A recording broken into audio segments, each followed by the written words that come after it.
So this coffee talk is about anchors and our attachment to stuff and how it is so contradictory to what we keep it all for. I was speaking to Karen, one of our Tidy Tutor members, because she had an attachment to her husband's music that he no longer felt the need to keep. Now, she insisted that he go through the music tape by tape to see the gems that she knew were in there for the grandchildren. So this would happen. She realized that the reason that she wanted him to go through his music was because she was fearful of losing him and not to find those gems at all. That's a story she told herself. As we get older, we go to more wakes, we live through more deaths, and she wanted a piece of him to hold on to in case he went first. Now, this wasn't something that she realized consciously until we began to have a conversation about it.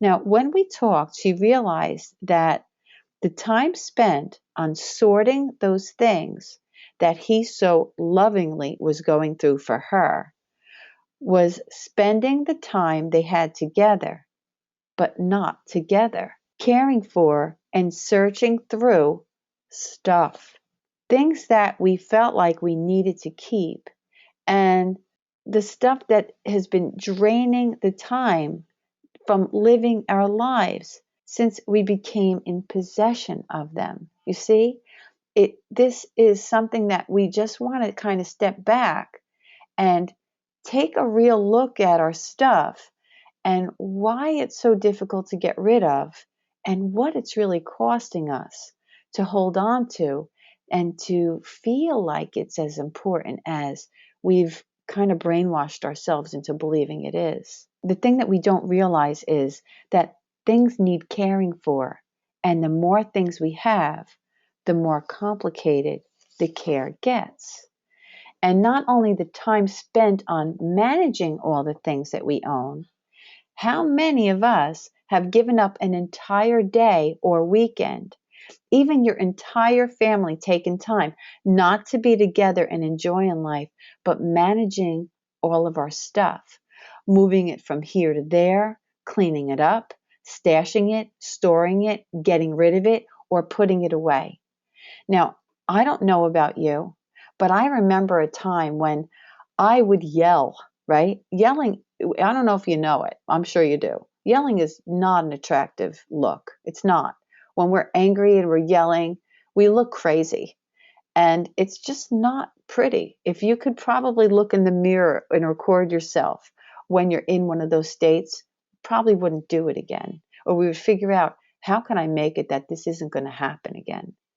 And so when the place was in a mess, I would be a little bit of a lunatic, right? Then I would go to bed feeling bad, feeling like, oh, I'm not going to do that tomorrow. Tomorrow I am not going to do that. What's the difference? Did I have to get all upset about that?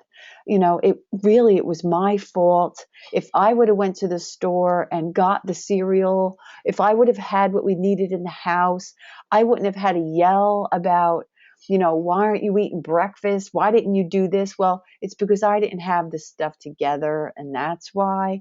And then the next day, what would happen? It would happen all over again.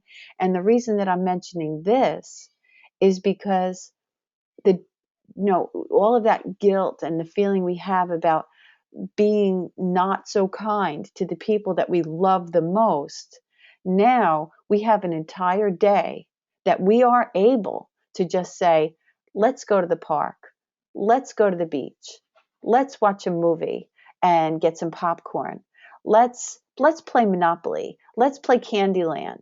But instead, on that day, what are we doing? We're cleaning up our stuff. We're moving it around. We're figuring out what to do with the stuff that we had to work for, that took the time from our lives, that we have to pay for, that's possibly on a credit card, that you're still working for to pay for while you're managing it and not spending the time with the people that you love so much and feel so guilty about. Let's see where I am. All right. Actually, it's not even the real topic even for this coffee talk, which I want to discuss is how we become anchored to our things. and how much our things keep us in a perpetual state of stagnation. We change, but our things don't.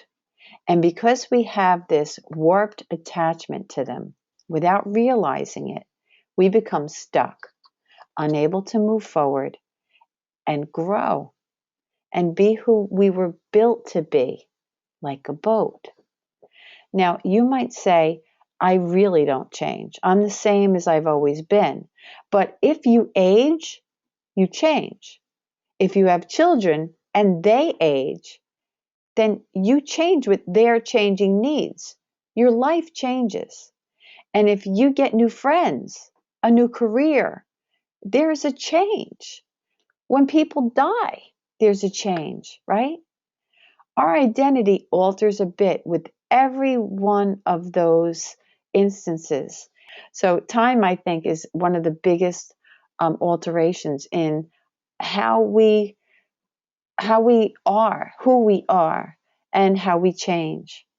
When our children are small, right, we're their caretaker. When they grow up, then our position, our identity is different. When we're single, we're one thing, and then we get married and we're another.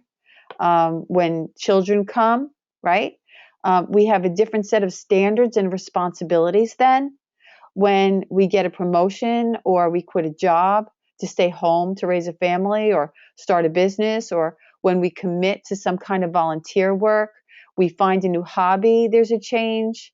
If you are a caretaker to an elderly parent, there's a change. If that when they pass away or when you take on that responsibility, we change. Life changes around us, but our stuff remains the same. It remains in our space and it anchors us to our soul. And now an anchor keeps a ship from doing what it was meant to do, explore the sea. What was it built to be? Is that what our stuff has become in our lives? What is a boat built to be? It's built to explore the ocean or the lake, right? An anchor keeps it from being what it was meant to be. Now, that sometimes that anchor is exactly what it should be. It's supposed to be staying put. That's where it's supposed to be. Then that's a good thing. But if that's the only thing that happens to that boat is that it's anchored to that spot, it will never achieve what it is that it was designed to do. And our stuff could be doing that to our lives. And if we're still holding on to things, then it is doing that to our lives. But, we never see it that way. We've been trained to ignore that possibility because we've been trained to believe that our stuff is incredibly important somehow. Now, I think the reason that I've seen this is because of what I do. I'm constantly looking for ideas to share and always in a state of awareness in the area of living an organized life or not living in chaos. So when something happens, I don't just push past it, I explore it. I'm going to give you one example of this. Recently, I went to the town where I feel like I want to move, and I parked, and I was with my girlfriend, and I started to cry because there's so much attached to this. It's a lot of change. People are not good with change. It's a scientific fact that people do not like change. Even good change is very devastating on your psyche. So I want this to happen, right? I do want this to happen, but still it's emotional. So I parked and I cried, and my girlfriend sat there and she let me cry, and she's asking me, she said, what are you feeling? What are you thinking? So I started saying it. And then I suddenly broke out with, this should be a video. Like, honestly, with all of that, my almost number one feeling while I was experiencing it was, how can I share this so that whenever you go through something like this, it'll be a little bit easier. Now, the reason I know that's true is because anybody that's taken my class, about my story with the car accident. One of the things that I wished so much was that when I was all broken up in the hospital room, really feeling, and I was young, I was like 29, I think, really feeling like I was never going to be okay again. I would never be whole. And I felt like that, this was going to take forever. And when I did get mended, I wouldn't mend well. If I remember thinking, I wish somebody could walk through that door who had been where I am and show me, look, you can do this. It's okay. You're going to be all right. And I'm showing you right here that you could see that I was where you are, maybe even worse, and you're going to be all right. So I feel like, and that's a lot of the driving force from what I do, is because I experienced that, and because I experienced what living in a mess really means. It's such a joke to so many people, and we could even make it like it's funny, but it isn't funny. It's horribly devastating. There's so many things attached to it that I could probably write a book that would be boring, because all it would be is lists of the things that is attached, the negative things that are attached to living in a mess. And so, having experienced that experience, I know that when I was sitting there crying, that I know I'm going to come out on the other side okay. I know I am. I've had too many experiences in life that showed me that this too shall pass, right? But how nice would it be if somebody walked through your room while you're going through it and said, look, I've been through what you've been through, and look at where I am now, right? So that's why I think I'm going to, this should be a video. And my whole point to saying that whole thing is that I think the reason that I see what I'm seeing now in this coffee talk that we're doing right now, titled Being Anchored, the reason that I see it is because I do what I do, and that's my motivation. Otherwise, I really probably would have just blown by it. So it's a real gift for me, and it's a gift for anybody that joins in with this, because we're getting a sight of something that normally we would never choose to look at or even have the time for. Okay, so anyway, I'm nowhere near prepared for my move. And actually, that's what I said 3 weeks ago. I'm much more prepared for it now. And I was a bit ashamed of myself for ignoring what I should have been doing to be ready for it. And I guess I still am a bit ashamed of myself for that, because I know the right thing to do. I've got my binder. I've got the section in my binder that is for any project or anything that comes along. And I could have been scheduling that. I could have, done like a brain dump and put down everything that needed to be done, and then broke it down so that it wasn't overwhelming, and put it on the calendar and said, okay, during this zone, I'm going to do this. And I could have been done in an amount of time that probably will be the same as this would be, but without the stress. So I wasn't really, happy about how I handled this. And it's mainly because of the whole avoidance thing. What we're afraid of, we like to avoid, or even sometimes a success we like to avoid because it's scary. But anyway, not only for what I needed to have been doing for the move was I ashamed, but what I should have been doing for my life all along. And that's what I want to talk about here. That's my main topic here.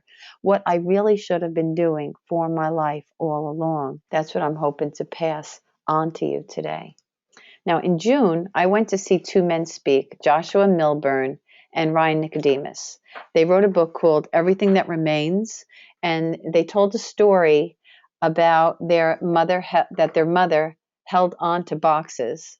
And this got me to see something that I hadn't seen before, and I began to dejunk thinking minimalism, and not just what do I need to do with this because it fits in my space.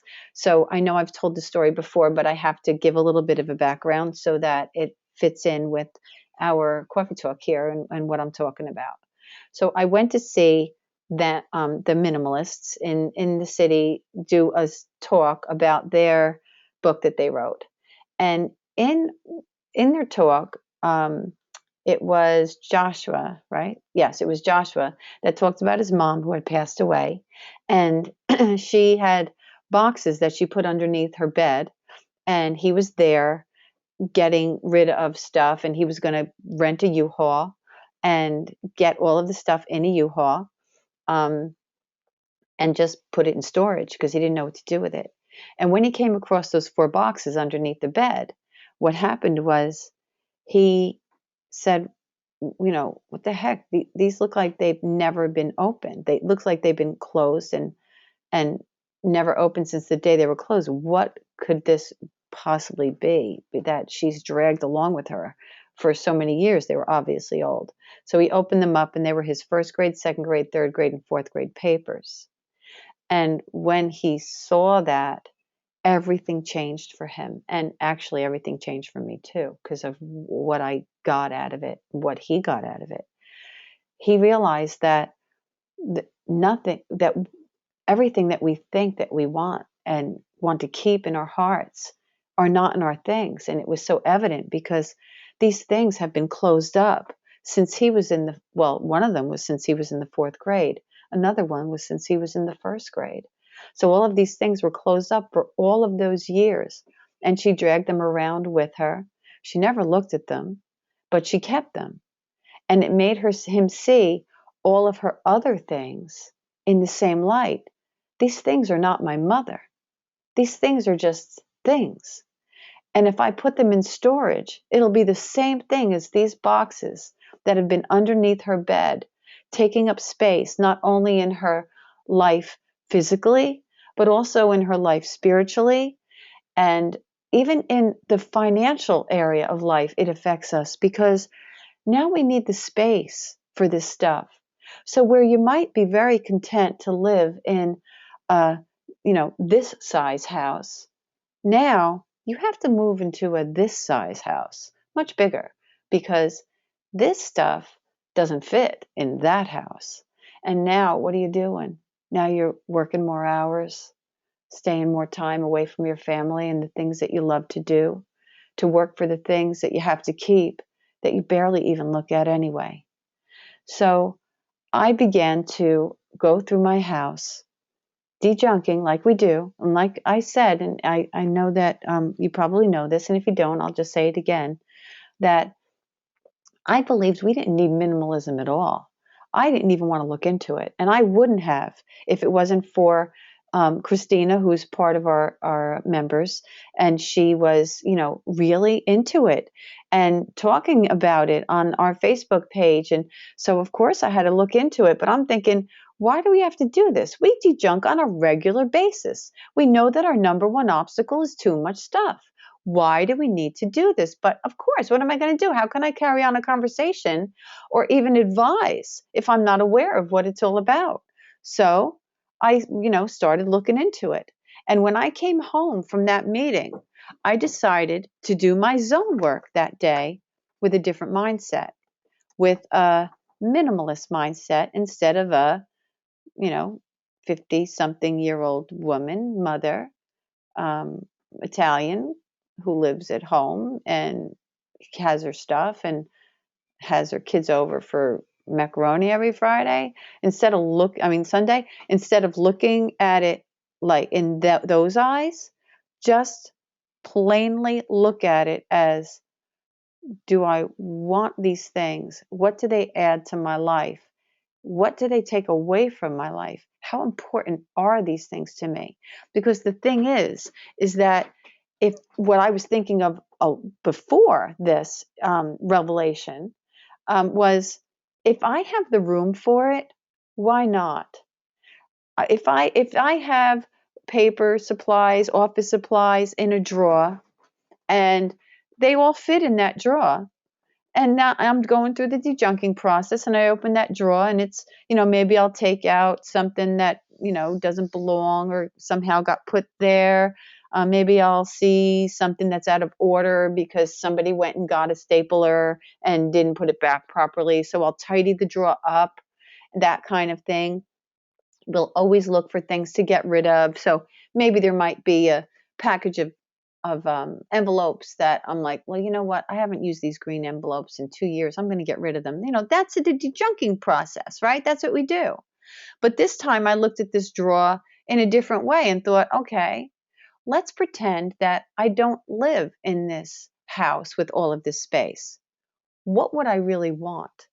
And I got rid of so many things. Half of that drawer went.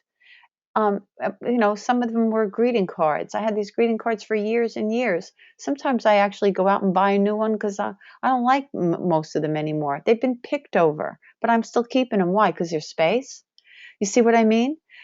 These things become anchors. And now, when we want to talk about the stuff that we're holding on to that maybe is boxed up in our attic, that we don't know, they're like, our kids' things or something. And we're like, well, I'm going to keep these because I have the space for them. Um, Sometimes we're going to decide to keep some of those things, sure. And then at this instance, what we're going to do is we're going to think it through a little bit further. Maybe go through those things again and say, what things are really precious to me? What are the things that I will choose to open up this box and look at every year? My sister Tina does a beautiful thing. Every holiday, now she happens to know that she lives in a house she's going to live in until the day she dies, that it's her family home and she's not leaving. Now, of course, we all know that things can change, but that's probably what's going to happen. So every time it's one of her children's birthdays or a holiday, she has a bulletin board in her kitchen dedicated to whoever that is. So she'll take out their precious somethings, cards that they made for her. Now, believe me, let me tell you, she doesn't have an overrun. Now, Tina is like borderline. I call my sister Tina closet slob, right? A closet me, because she's really, her place is very orderly and together. But boy, can she keep some stuff. She had in a cabinet. Me and my sister were there. The other sister were there the other day, or maybe it was a few months ago. And my sister Marie is the organizationally gifted person. So whenever she goes to my house or her house, she'll start opening up cabinets and doing stuff. So she'll say, Tina, do you really need four bottle openers? Do you really need 4 wine openers?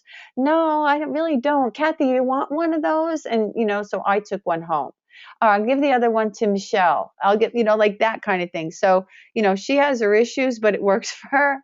But I just want to make sure that you know that it's not an overburdening amount of things that she has for each one of her family members. It's specific things that touched her heart that fit in a small box, each of them. Okay.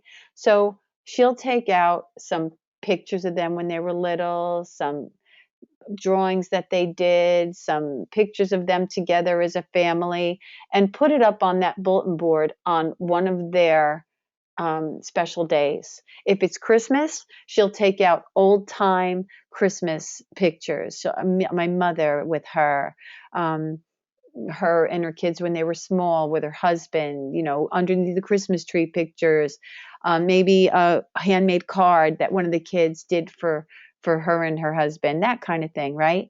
Now, in that way, can you see how that's just so fine? It's great. It's something that you're using. It's something that's blessing your life. It's something that's adding value. But what the heck is with the 6 boxes of crap in the attic that are closed up, that you never look at, and that are, I'm telling you, anchors to the soul that God gave you, to the spirit that you are, because it's keeping you in a place that you don't belong anymore. You're not using those things. It's costing you something. This is a picture of a porch that I wanted my porch to be like. Now, the way I had this originally was because I have a Pinterest board. I took this one down because I called it my funky house. And now that I'm selling my house, I don't have to have a funky house Pinterest board anymore. But the reason I had my funky house Pinterest board was because I knew that I don't have the means to do to my home what I would like to do with it. So but I would like to make it the best it could possibly be. So I went through the internet, and every time I'd see something that inspired me, I'd say, oh, I'd like to do this to my dining room. I'd like to do this to my hallway. This would be a great idea for my old bathroom, because I'm not replacing the tiles. So what can I do with the way it is now?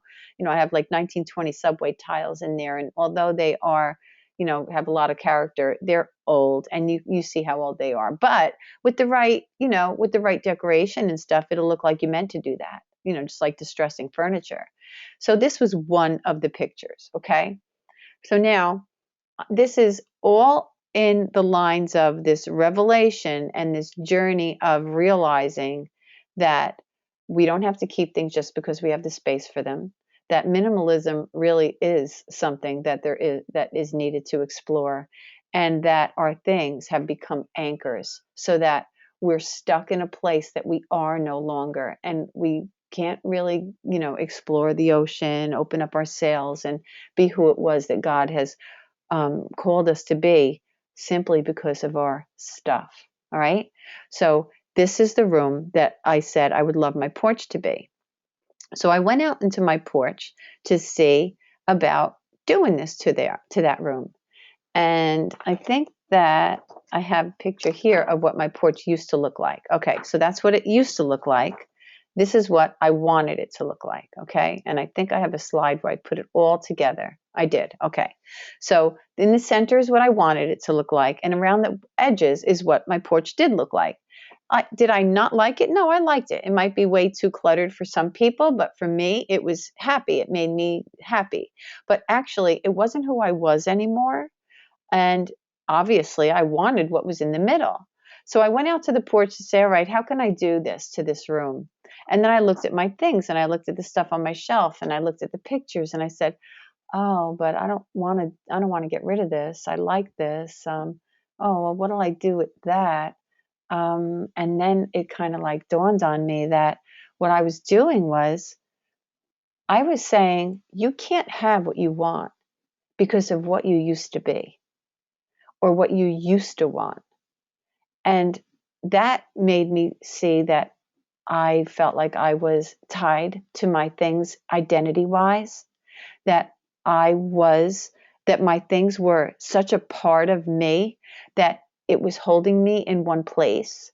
One of the things that the minimalists write in their book is when they began their journey to getting rid of things, one of the source of contention for them was getting rid of their books, because they felt like their books were part of their identity. Wait, this is who I am. I have to hold on to these books. These books, it shows who I am. When people come over and these are on my bookshelf, these are me. I bought these for a reason. And then they were like, well, they really had to step back and say, honestly, am I my books? And so, I did. I had to step back and say, all right, I am not my things. And this is stopping me from doing what I want to do, simply because of things that I own. So I decided to do an experiment, and I took everything out of that room, because honestly, I had no idea how I would feel about it when I was done. I thought I might regret it. It turns out that I didn't regret it at all. So I took all of the things out, I put it in a box, and I put them in my porch, on my foyer, and then I put them in my piano room.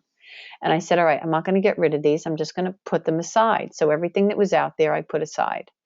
And I started to work on my porch. I started to do what it was to make it happen. Now, I had to bring a chandelier into the room, which is almost identical to that one. I love it. I put it on Facebook because I figured so many people have clutter in their homes. So on Facebook, I put, does anybody have a chandelier that looks like this one, maybe sitting in their attic, taking up space? I want it. And it happened to be my sister Tina, lo and behold, not surprised, that had one in her attic, almost exactly like it. So this is what it looks like now. That's my porch now. It is a little sparse. When I first did it, I was a little bit not happy with it. I thought, oh my God, is this me? This really isn't me, is it? I don't think I like this. What about fingerprints? And I just needed a little bit of time to live with it. That's all I needed, just a little bit of time to live with it. And then I did bring in some things. I brought in this mirror. I brought in this vase. I brought in this plant, which I always do in the summer anyway. And I brought a rug in. And so here it is. Okay, this is my porch. And you see the chandelier? Isn't it almost exactly like it? So I put in this rug from Home Goods, I guess is where I got it. And I absolutely love it. And it reflects who I am now, that I would not have allowed before if I didn't let myself, allow myself to have the change of heart or the change of mind about my things and allow myself to have what it is that I actually want to have instead of what I think I'm supposed to have or I should have or I'm afraid to lose. See? Now, here is a before and after. Okay? So that's what it was like before, and this is what it's like after. You can see a completely different person in both of them. I'm still in there. That other person is still in there, but it doesn't really reflect who I am today. And so, so there's that. So let's see. Let's see what we're on now. Actually, here, this is a picture of, a lot of the changes of me. Okay.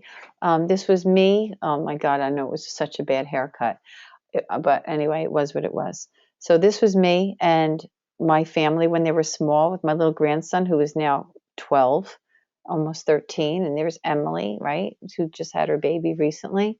This is me after I was separated and moved out and lived in a little apartment for 2 years. And here's me with my ex-husband and all of my kids. In a Thanksgiving that we had together. So many things changed. Did I ever think that we would have gotten together as a family being divorced? I never dreamed that would happen. There was, usually divorce isn't real pretty.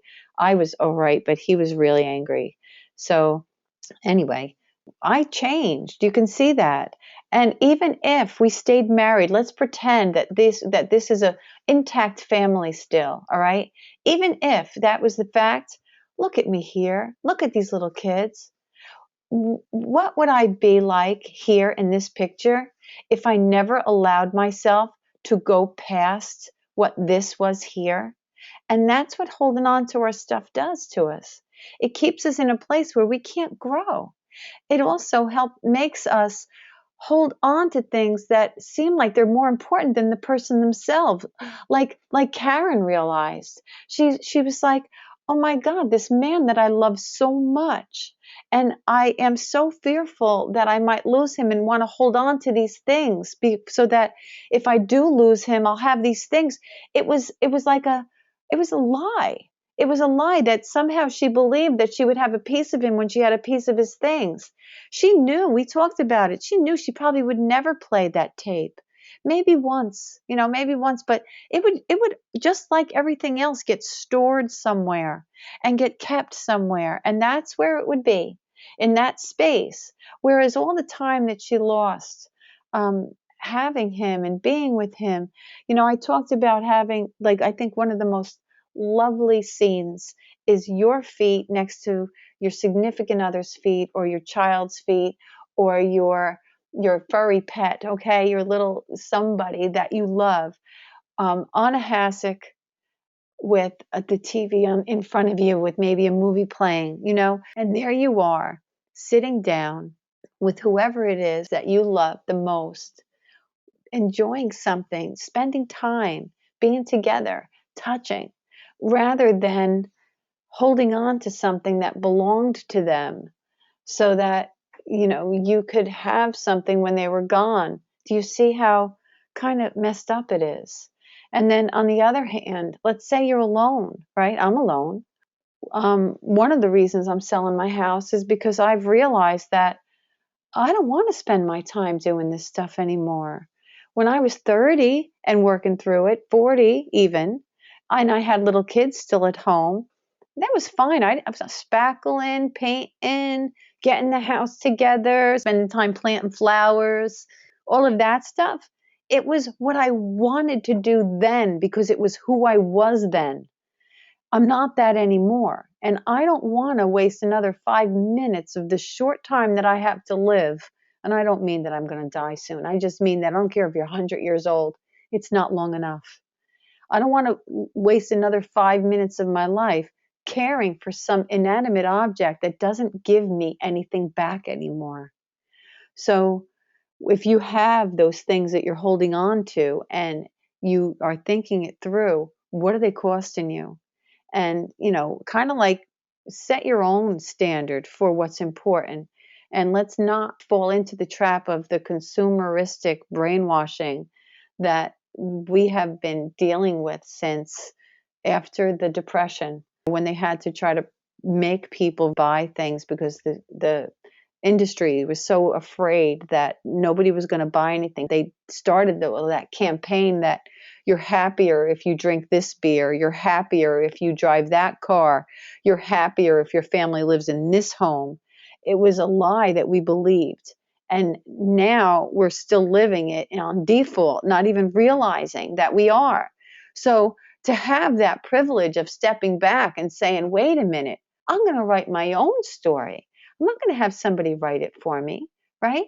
What do I have on my notes? It really is necessary to dejunk with the question, who am I now? And not only that, but who are the people that I live with now? It's the connection to things and happiness and love that makes us hold on to them. But it is in those specific things that keep us from happiness and miss out on the love that we feel we are protecting by keeping the stuff. And it keeps us being that boat in the harbor instead of out to sea. And the reason for this slide is it all comes with pain, okay? This does not happen easily. Don't think that this is something that you're going to breeze through. You're not. It's going to be something that you make a decision. You do something. You live with it a little bit. You do the next thing. Each time you do the next thing and the next thing and the next thing, it's going to get easier and easier and easier until you are where I am, which is I'm not even taking my stemware with me when I go. I don't want something that I have to give a crap about, honestly. I'm going to go to the dollar store and I'm going to buy myself some wine glasses. Maybe I'll go to Amazing Savings. We have a store called Amazing Savings around us that has, really nice things, very, very reasonable. And maybe I can get a set of 6 wine glasses for $4 there, okay, or $6, something like that. That's what I'm doing. I don't want another thing. I don't want anything that I have to care for more than my own life and the people that I love. Not anymore. I don't. But I'm telling you something, okay? It didn't happen overnight for me, but it did happen because I refused to stay in the frickin' cocoon, okay? You know that it is a very uncomfortable process for a butterfly to come out of a cocoon. If anybody doesn't know this, I was fascinated when I learned this, that it is actually kind of painful. And it is something that if you were watching, you would feel like you wanted to help them out. And it's happened where people have tried to help them out. So why not just give a little snip? Look at how hard it is for them to come out. They're struggling so much, the poor thing. Let me snip their cocoon a little bit with a scissor so that they can come out. So you do that, right? You try to help it along. And then what happens? The process that God has made for a butterfly to develop properly goes from the time that they go into that cocoon until the time they come out and they're able to open up their wings. Part of that process is that the blood has to rush from spots and just go all through their veins, all through their wings, every spot of every place that the blood is supposed to be surging through, it has to get there. The only way that happens is if they can squeeze themselves out. As they're squeezing themselves out of that cocoon, a little bit at a time, the cocoon is applying pressure, right? It's applying pressure, and as it's going out, out, out, out, it's allowing the blood to go to all the places it needs to go to, and then it flies away. When we try to help it out, that can't happen. it becomes bloated, it can never fly, and it dies. So if you think that the most wonderful things don't come with pain, you're absolutely wrong. Every single thing that is worth getting in life comes with pain. It's just that we recognize some pain as bad and some pain as good. Like, let's say, having a baby. We recognize that as good pain because we know that, okay, the baby's coming. We also know there's going to be an end in sight. As soon as the baby's born, the pain ends. You have the baby. The pain is part of the process. What about physical fitness? You can't go to the gym and not have pain. And we consider that good pain, don't we? We feel great when we're walking out of the gym or we've just gotten done exercising and our butt cheeks are burning. Our thighs are so hurting that we could barely make it up a curb without feeling it, right? Walking downstairs has become an event. But we don't say, oh my God, I can't ever go back to that gym again. Look at what happened to me. We don't do that. We recognize the good in that pain and we keep going, knowing what it's going to bring, right? Same thing as getting a garden started. If you have a plot of ground that you've never worked before and you want to get a garden in there, it takes a lot of work. Your hands get a lot of blisters on them. You sweat. You look like crap. There's pain involved in getting a garden started. Learning a language. I won't bore you, but you get the point, right? This is exactly the same thing. The thing is that you don't go to the gym, feel the pain and quit. You don't start the garden, feel the pain in your hands and quit because you know what'll happen. Nothing. That's what'll happen. Nothing. So yeah, it's going to hurt. Hallelujah, it's going to hurt. Just like your legs feel, just like your hands feel, right? Just like your fingers feel when you're learning the guitar. It hurts, right? You're not going to quit. It's exciting. It's exciting pain. So when you're going through your house and you're dejunking now, think about it in this mindset. Feel the pain, but feel it like it's good because it's going to move you. It's breaking you out of the shell of who you used to be because our things have so much connection to us. What about when you were 12? Are you holding on to those things when you were 12? What about your great grandmother's thing that you can't stand? It doesn't fit in your house, but it's good and it's an antique and you can't get rid of it because it was great grandma's. Do you think your next door neighbor, your sister-in-law, your best friend who are severely organized, live in a really organized house, always know where their keys are never late for anything, have time to play with their kids? Do you think that they love their grandmother less than you did or their mother less than you did because they chose to let go of those things? No, they probably just know themselves better than you and realize my grandmother's in my heart. My mother's in my heart. They wouldn't want me to live in squalor so I could hold on to their crap. Really? I'm going to give it to somebody that will bless, and that will bless my late mother, my grandmother who's passed away. It'll bless my aunt that I loved so much because she's going to know it's going to go to somebody that loves it, not keeps it in a box in storage somewhere. You see? So I really, really feel like this is such an important topic, and I hope that I did it justice and our Cawfee Talk has concluded. I thank you so much for joining me. If there's anybody that has any questions or comments, you can type them in or you can ask me to unmute you. If you raise your hand, I'll unmute you. Alice said, great talk, such wisdom. Thank you so much. You're welcome.